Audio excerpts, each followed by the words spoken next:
6वीच्या मुलांनो, आज आपण बालभारतीचा धडा दुसरा सायकल म्हणते मी आहे ना हे आज बघणार आहोत.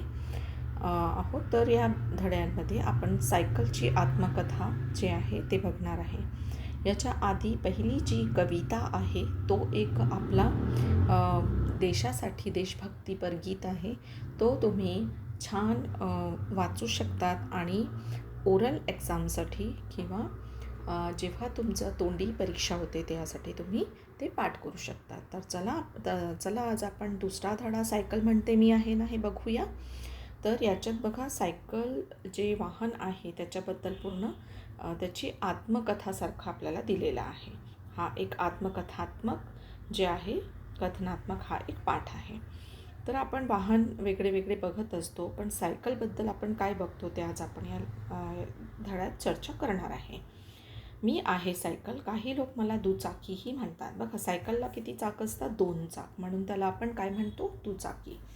तर सायकल हा असा वाहन आहे ज्याला काही पेट्रोल डिझेलची गरज असत नाही, काही इंधनाची गरजही असत नाही.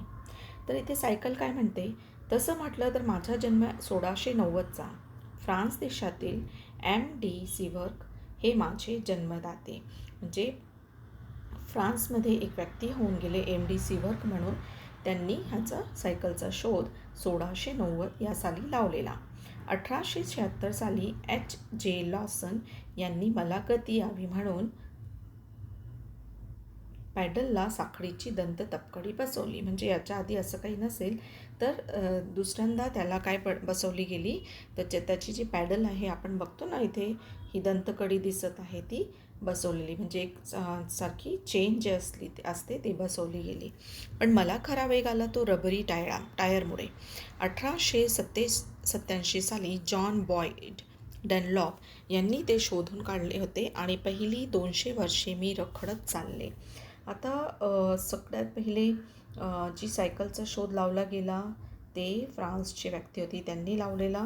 आणि नंतर जे जे लॉसन होते त्यांनी साखळीची बसवलेली दंतकडी, म्हणजे एक प्रकारची चेन बसवलेली. आणि मग रबरी टायर त्याला लागले आणि त्याला गती मिळालेली. 1887 साली जॉन बॉईड डनलॉप यांनी ते शोधून काढले होते आणि पहिली 200 वर्षे ती खूप रखडत चालली, म्हणजे खूप व्यवस्थित आणि खूप म्हणजे जास्त त्याचा प्रयोग केला गेला. पण पुढची 100-150 वर्षे मी कधी थांबले नाही. माझा प्रचार, प्रसार आणि वापर खूप मोठ्या प्रमाणात झाला. जगातील असा एकही देश नाही की जिथे माझा वापर होत नाही. आता आपण कुठेही बघू विश्वात तर सायकल सगळ्यांकडे असतेच आणि सगळेजण मोस्टली ते वापरतात. लहान मुलांचे पहिले वाहन खेळण्यातला लाकडी घोडा असेल, पण दुसरे वाहन मीच आहे. आता बघा, लहान जेव्हा मुलं असतात तर सगळ्यात पहिले आपण त्यांना काही पण असं लाकडी खेळणी घेऊन देतो, जसं लाकडी घोडा आहे असेल. पण नंतर एखादा सेकंड किंवा थर्ड बर्थडे आला की मुलांना वाटतं की आपल्याकडे सायकल हवी, तर आईवडील त्यांना सायकल घेऊन देतात. परत ते मोठे होतात 7-8 वर्षाचे, परत छोटी सायकलपेक्षा थोडी मोठी घेऊन देतात. आणि मग 11-12 वर्ष लागला की मुलांना मोठी सायकल भेटते. म्हणजे सायकल हा आपला एक व्यवस्थित म्हटल्यावर म्हणजे एक खेळण्यासारखं तर आहेच, पण आपलं एक वाहनसुद्धा महत्त्वाचं आहे. आईवडील आपल्या मुलांना सायकल हमखास आणून देतात. का माहीत आहे? एक तर किंमत माफक आणि अपघाताची शक्यता एकदम कमी. तर आपल्याला माहिती आहे की घरोघरी सायकल असते, मुलांना तर ती आवर्जून घेऊन दिली जाते. त्याचं काय कारण आहे की एक तर त्याच्यामुळे काही ॲक्सिडेंट वगैरे होत नाही, त्याला काही इंधन लागत नाही, व्यायामसुद्धा शरीराचा होतो आणि त्याची किंमत पण एकदम बजेटमध्ये असते. तुम्ही त्यावरून पडला तरी खर्चटेल, थोडीशी दुखापत होईल आणि ती लगेच बरी होईल. बरं, काही दुर्घटना घडली सायकलने तरी काहीच जीवाचा धोका नसतो. थोडाफार खर्चटतो आणि माणूस मग परत चालायला लागतो. मात्र तुम्ही त्यातून धडा शिकाल. एकदा का तुम्हाला आत्मविश्वास आला की मग तुमची माझी संगत कायमची जुळते. आणि एकदा आपली आणि सायकलची मैत्री झाली, म्हणजे एकमेकांना कसं चालवायचं, कसं काय सांभाळायचं हे जमलं, तर आपण नेहमीच ते वापरायला तयार असतो. आई तुम्हाला म्हणते, ज्या दुकानातून साबण घेऊन ये, तुम्ही कंटाळा करत नाही. मला बाहेर काढता आणि ट्रिंग ट्रिंग करत माझ्यावर स्वार होऊन दुकानात जाता. बघा सायकल आपली आत्मकथानं कशी सांगत आहे की जेव्हा आई तुम्हाला म्हणते की दुकानातून एखादं सामान घेऊन या, साबण का होईना, पण आपण कंटाळा करत नाही, लगेच सायकल काढतो आणि आपण जातो आहे ना. आणि त्याच्यामध्ये बेल लागलेली असेल तर ट्रिंग ट्रिंग करत आपण दुकानात जातो, साबण आणतो त्याच्यामधून, कधी भाजीपाला आणून देतो, कधी आजोबांच्या औषधांच्या गोळ्या आणि कधी दूध तरी आणतो आपण आहे ना. तर छोट्या मोठ्या गोष्टीसाठी आई नेहमी आपल्याला बाहेर पाठवते आणि आपण कशाचा वापर करतो, मुलं कशांचा वापर करतात तर सायकलचा. घरात मी असले की अशी छोटी मोठी कामे कशी पटापट होतात नाही का. तर घरी सायकल असली आणि मुलं पण चालवणारे असले तर कोणतेही काम पटापट होतात. कार बाईक चालवायची असेल तर त्यासाठी खास चालक परवाना काढावा लागतो. माझ्यासाठी त्याची मुळीच गरज नाही. लहान मुलामुलींपासून आजी आजोबांपर्यंत कोणीही मला चालवू शकतं. आणि कधी आड रस्त्याला पंक्चर झाले तर मला हातात धरून आणायला काही अवघड नाही, कारण मी आहे सडपातळ आणि हलकी फुलकी. कार आणि बाईकचा वेग माझ्यापेक्षा जास्त आहे हे मान्य. खूप लांब जायचं असेल किंवा काही तातडीचे काम असेल तर त्यांचा वापर करून जरूर करावा. पण शाळेला, बाजाराला, ऑफिसला जायचं असेल तर एवढ्या वेगाची काय गरज. आता बघा सायकल किती छान सांगत आहे की कोणत्याही वयाचे लोक ह्याला चालवू शकतात, लहान असो किंवा आजी आजोबांच्या वयांचे असो. नंतर आपण रस्त्यात एखाद्या वेळेस ती सायकल पंक्चर झाली तर आपण आरामशीर त्याचा हँडल धरून घरीपर्यंत आणतो. का, कारण ती कशी असते, एकदम सडपातळ म्हणजे बारीक सारीक असते, हलकी फुलकी असते आणि त्याला आपल्याला काही उचलायची गरज पडत नाही. कार आणि बाईक जी आहे त्याचा वेग खूप जास्त असतो, फुर्र करून आपण जातात आणि आपले काम आटपतात, ते ठीक आहे. पण जर आपल्याला शाळेत जायचं असेल, बाजारात जायचं असेल, ऑफिसवर वेळेला पोहोचायचं असेल तर आपण सायकलवर आरामशीर जाऊ शकतो, कारण वेळ काढून आपण आरामशीर ते चालवू शकतो. सरळ माझ्यावर स्वार व्हा आणि कमी अंतरावरचा प्रवास सुखद करा. सायकल काय सांगते आपल्याला की कमी अंतराचा जर प्रवास असेल तर ते तुम्ही आरामशीर करू शकता. मी तुमच्यासाठी 2 दृष्टींनी लाभदायक आहे, वैयक्तिक आणि सामाजिक. कसे ते सांगते हे पहा. तुम्ही रोज मला नियमितपणे चालवलं तर तुम्हाला वेगळा व्यायाम करण्याची गरज पडणार नाही. आता सायकल आपल्याला काय सांगते की मी तुमच्यासाठी खूप लाभदायक आहे.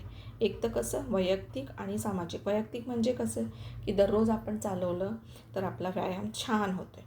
घाम येईपर्यंत जर आपण चालवलं तर आपली फुफ्फुसे खूप कार्यक्षम होतात, आपले लंग्स खूप काय होतात, हेल्दी होतात, मांसपेशी तंदुरुस्त राहतात. आपली जे पण मांसपेशी आहे तर त्यांना खूप तंदुरुस्ती मिळते. घाम निघाल्याने जादा जळून जातो व प्रतिकारशक्ती वाढते आणि तुमच्या पायांचे स्नायू बळकट होतात. तर आपण चालवली आणि जर आपल्याला घाम आला चालवता तर आपला जो एक्स्ट्रा फॅट आहे, मेद आहे, तो जळून जातो आणि आपल्या शरीरातली प्रतिकारशक्तीही वाढते. तसंच आपले पायांचे स्नायूसुद्धा बळकट होतात. हा झाला आरोग्याचा फायदा. माझी किंमत तशी माफकच, त्यामुळे तुमचे पैसे वाचतात. तर आपल्याला बघा वैयक्तिकरित्या खूप महत्त्वाची सायकल आहे, कारण याची किंमतही कमी असते, शरीराचा व्यायाम होतो, प्रतिकारशक्ती वाढते, म्हणून हे आपल्यासाठी खूप लाभदायक आहे. माझ्या दुरुस्तीचा खर्चही फार होत नाही. मला पेट्रोल डिझेल लागत नाही, त्यातूनही पैसे वाचतात. शिवाय इंधन बचतही होते. बघा काही त्याच्यामध्ये बिघाड आला तर दुरुस्तीसाठी फार खर्चही करायची गरज नसते, कारण याला इंधनसुद्धा लागत नाही, म्हणून पैसे पण वाचतात, इंधनची बचतही होते. माझ्यासाठी पार्किंगला फारशी अडचण येत नाही. या वैयक्तिक लाभांबरोबर मी सामाजिक व राष्ट्रीय लाभांनाही हातभार लावते. बघा हे सारे आपले वैयक्तिक लाभ झाले की पार्किंगला पण जास्त जागेची गरज नसते, आपला वेळ वाचतो, व्यायाम होतो. ह्या सगळ्या गोष्टी आपले वैयक्तिक असले तरी सामाजिक आणि राष्ट्रीय लाभ काय आहे ते आपण बघू. तर आपल्या देशाला पेट्रोल डिझेल रॉकेल परदेशातून विकत घ्यावे लागते, त्यामुळे आपले चलन परदेशात जाते, हे वाचवायला हवे. तर आपण काय करतो की ऑइल आहे म्हणजे डिझेल पेट्रोल जे आहे हे आपला देश आयात करत असतो, म्हणजे दुसऱ्या देशांकडून आपण मागवत असतो.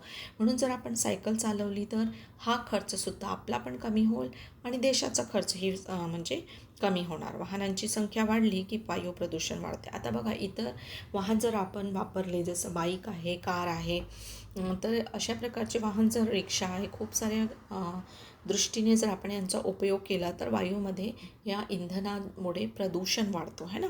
वाहतूक कोंडीसुद्धा होते. प्रत्येक व्यक्ती जर कार चालवत असेल, बाईक चालवत असेल तर खूप ट्रॅफिक जाम होतो. मोठ्या शहरात या समस्या आता जीवनघेण्या ठरत आहे. बघा आता आपल्या शहरात जर आपण बाहेर निघालो तर रस्त्यात इतका ट्रॅफिक असतो की आपल्यालाच कसं तरी होत असतो. पण जर प्रत्येकाने सायकल चालवली तर एवढा ट्रॅफिकसुद्धा होणार नाही. तुम्ही सगळ्यांनी सावध व्हायला पाहिजे. पर्याय नसता तर गोष्ट वेगळी, पण मी आहे ना त्याला पर्याय. प्रदूषण टाळण्यासाठी वाहतूक क्षेत्रात माझा वापर जगभर होत आहे. पॅरिससारख्या अनेक शहरात आज हजारो लोक आनंदाने माझा वापर करतात. बघा तर प्रदूषण टाळण्यासाठी वाहतूक जे आहे जसं कार बाईक आहे त्यांचा आपण वापर कमी केला पाहिजे. आणि इतर जे देश आहे जपान वगैरे जे आहे बघा, पॅरिस जे शहर आहे याच्यातसुद्धा आणि जपान ही जे देश आहे इथेसुद्धा लोक आनंदाने, चायना आहे इथे लोक आनंदाने सायकलचा वापर करत असतात. तर आपल्या देशातसुद्धा आपण हे वाढवायला हवे. अरे हो, मी आता बरीच आधुनिक झाले बरं. वेगवेगळ्या रूपात मी तुम्हाला भेटू शकते. मुळातली मी बिन गिअरची, आता मला गिअर पण लागले. बघा आता आपण बघतो ना सायकलमध्ये पहिले गिअर वगैरे नव्हते, पण आज काय झालं की गिअरसुद्धा लागलेले आहे. तर शर्यतीसाठी माझी बांधणी वेगळी असते आणि पर्यटनासाठी वेगळी. तर जे सायकल आहे त्याचे स्वरूपसुद्धा बदलत चालले आहे. तर वेगळ्या वेगळ्या प्रकारचे गिअर लावून त्याला आपण वेगळ्या वेगळ्या प्रकारे उपयोग करू शकतो. तर आपण तुमची जशी आवड तशी करा, माझी निवड, आणि चला तर मग धूम ठोकूया. तर सायकल म्हणते चला आता माझ्यावर आणि तुम्ही प्रवास छान करा. तर ही खूप सुंदर आपला हा धडा आहे. हा एक आत्मकथा आहे सायकलची. तर ते जरूर वाचा आणि त्याचे क्वेश्चन आन्सर्स प्रश्नोत्तरसुद्धा मी तुम्हाला नेक्स्ट व्हिडिओमध्ये देणार आहे. Thanks for watching it. हा धडा खूप सारा शेअर करा आणि आपल्या मित्रमैत्रिणींनासुद्धा ह्या चॅनलला सबस्क्राईब करायला सांगा. शिव अनुजा हा चॅनल आहे, फॉलो करा आणि इतर धडेही बघा. Thanks for watching it.